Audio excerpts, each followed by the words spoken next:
No gnosticismo, os arcontes, do grego archon, que significa governante ou príncipe, são figuras centrais que atuam como os carcereiros do mundo material. Eles são seres poderosos, mas imperfeitos e muitas vezes malévolos, que criaram e governam o universo físico para manter as centelhas divinas, as almas humanas, aprisionadas na matéria. Aqui está uma visão detalhada de quem eles são e como funcionam seus mundos. 1.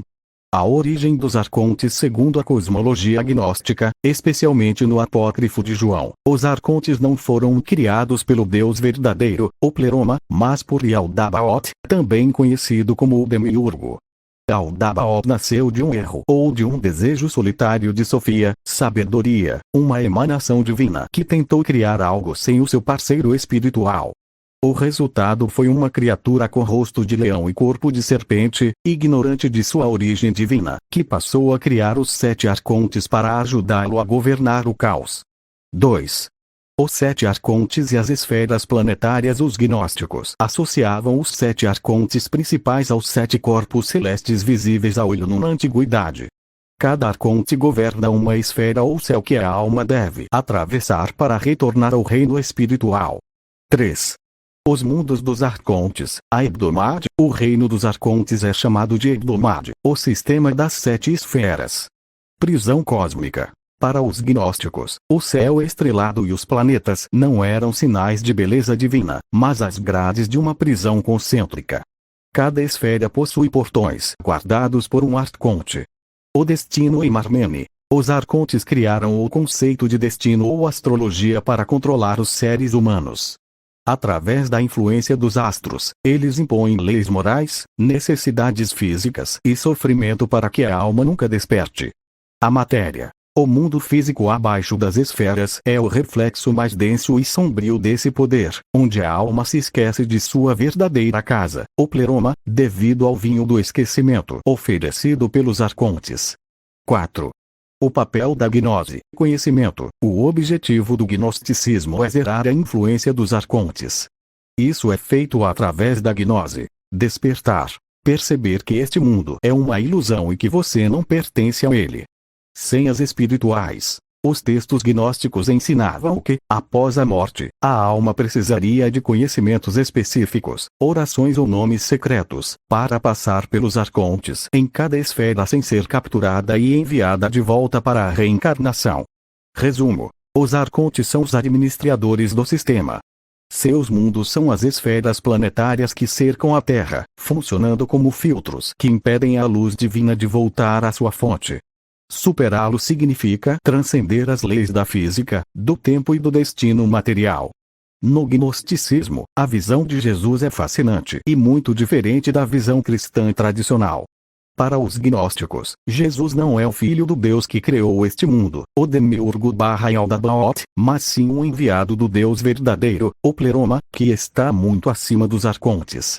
Ele é chamado de Soter, Salvador, ou Logos, e sua missão é justamente invadir o reino dos arcontes para libertar as centelhas de luz presas na humanidade. Aqui está como Jesus atua nesse cenário. 1. O infiltrado no sistema. Para os gnósticos, Jesus veio do Pleroma à plenitude da luz. Ele desceu através das esferas dos arcontes sem ser detectado.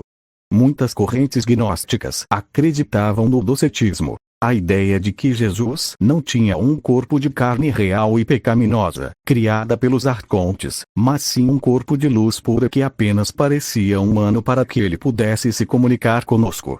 2. O destruidor da ignorância. Jesus não veio para perdoar pecados no sentido de quebrar leis morais, mas para trazer a gnose, conhecimento. Os arcontes querem que você acredite que eles são os únicos deuses. Jesus vem dizer: vocês são filhos do Pai Eterno, vocês são deuses e estão presos em uma ilusão. 3. O confronto com os arcontes. Na literatura gnóstica, como na Pistisopia, Jesus descreve como ele passou pelas esferas planetárias e como os arcontes ficaram apavorados porque não conseguiram segurá-lo. Ao ressuscitar, ele abriu o caminho através das esferas para que as almas humanas pudessem segui-lo. Porque enviado da vida. No gnosticismo, o Deus verdadeiro é frequentemente chamado de a vida ou o Pai vivente. Por isso, Jesus é o enviado da vida porque este mundo material é considerado o reino da morte e do esquecimento. A correção sobre pior você mencionou o enviado da vida pior. No contexto gnóstico, ocorre uma inversão. O mundo material, dos arcontes, é o mundo pior, de sofrimento, cópia barata do real. O pleroma, de onde vem Jesus, é o mundo superior, a vida real. Portanto, Jesus é o enviado da vida superior que vem resgatar as almas que estão mergulhadas na vida pior, a matéria. Curiosidade. Em alguns textos, diz-se que quando Jesus nasceu, as estrelas e os planetas, os arcontes, ficaram em choque e seus poderes começaram a falhar, porque uma luz que eles não conheciam havia entrado no sistema fechado deles. Para os gnósticos, a morte não era um fim, mas o momento do grande teste. A alma precisava subir através das 7 esferas planetárias e, em cada portão, um arconte exigiria uma prova de que aquela alma pertencia à luz e não à matéria. Jesus teria ensinado que a alma não deve se apresentar como fulano, filho de Cicrano, pois isso a liga à genealogia da carne, criada pelos arcontes. Em vez disso, a alma deve usar fórmulas de poder. Aqui estão as principais estratégias e senhas descritas em textos como o primeiro Apocalipse de Tiago e a Pistisopia. 1. A identidade secreta, a senha principal, quando o arconte perguntar: de onde você vem e a quem você pertence? A alma deve responder: eu sou um filho do Pai e venho daquilo que é pré-existente. Eu sou um estranho para este mundo e para os vossos poderes. Ao dizer que é um estrangeiro, a alma rompe o contrato jurídico com os arcontes. É como dizer: vocês não têm jurisdição sobre mim, eu não sou daqui. 2. A resposta à mãe Sofia: se perguntarem por que você caiu no mundo deles, a resposta ensinada é: eu venho da luz e da sabedoria, Sofia. Embora ela tenha caído para gerar vocês, eu busco as raízes da luz e o chamado da gnose. 3.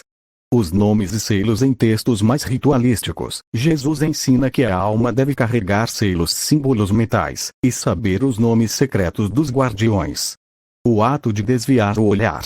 Jesus instruiu que a alma não deve olhar para os arcontes nos olhos, pois eles se alimentam do medo e da atenção.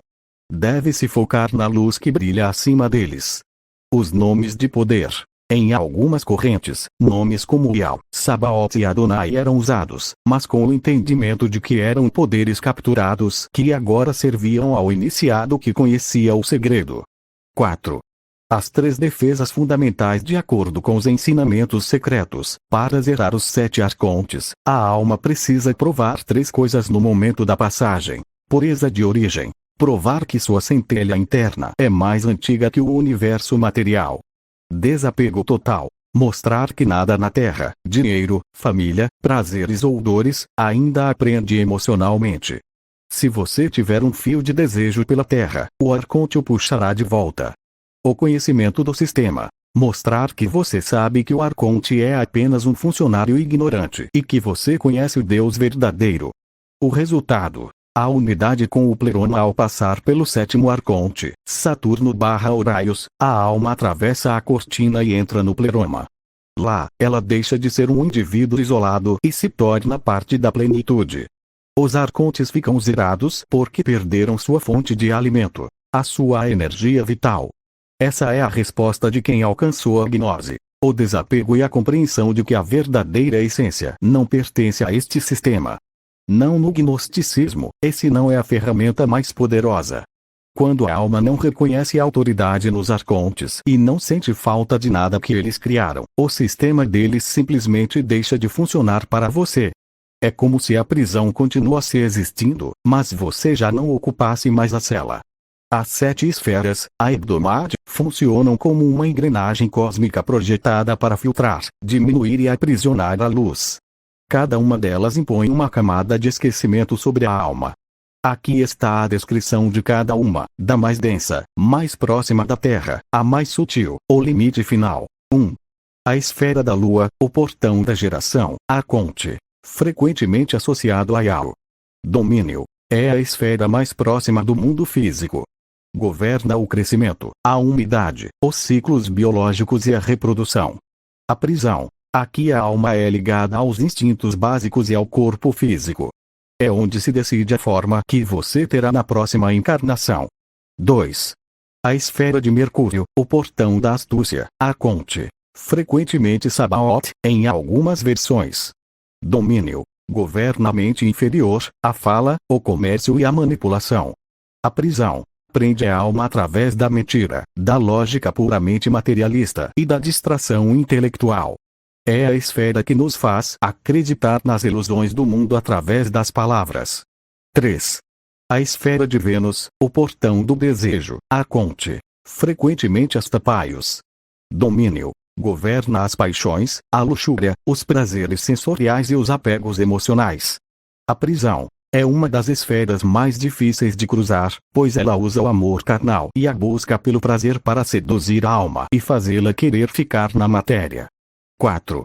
A esfera do Sol, o portão da arrogância, Arconte. Frequentemente Adonaios ou o próprio Yaldabaoth.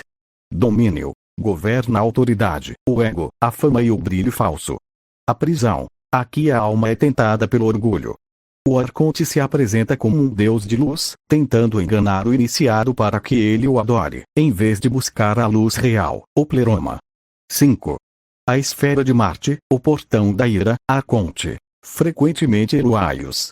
Domínio. Governa o conflito, a guerra, a agressividade e a dominação. A prisão. Esta esfera se alimenta da energia do medo e do ódio. Ela mantém as almas presas em ciclos de vingança e luta constante, impedindo a paz necessária para a gnose. 6. A esfera de Júpiter, o portão da lei, Arconte. Frequentemente Orelhos. Domínio. Governa as leis religiosas, os dogmas, o julgamento e as hierarquias sociais. A prisão. É a esfera que impõe a moralidade do demiurgo. Ela tenta convencer a alma de que ela é uma pecadora e que deve obediência aos arcontes para ser salva, criando uma falsa sensação de justiça. 7. A esfera de Saturno, o portão do tempo, Arconte. Horaios, como descrevemos anteriormente. Domínio. O limite, o tempo, a velhice e a morte. A prisão. É o carcereiro-chefe. Ele usa o peso do tempo e o cansaço da existência para fazer a alma desistir da subida. É o último teste de resistência e desapego total. O caminho da passagem para os gnósticos. A alma que possui a gnose atravessa essas esferas como um raio de luz. Ela entrega a Vênus os seus desejos. Entrega a Marte a sua ira. Entrega ao Sol o seu ego. E, finalmente, entrega a Saturno o seu tempo. Ao se despojar de tudo o que os arcontes lhe deram, a alma torna-se invisível para eles e passa pelo véu. Oserar. Você zerou os arcontes ao entender que eles governam apenas a casca, o corpo e o ego, mas nunca a centelha. Eu sou um estrangeiro neste mundo e os vossos poderes não me interessam.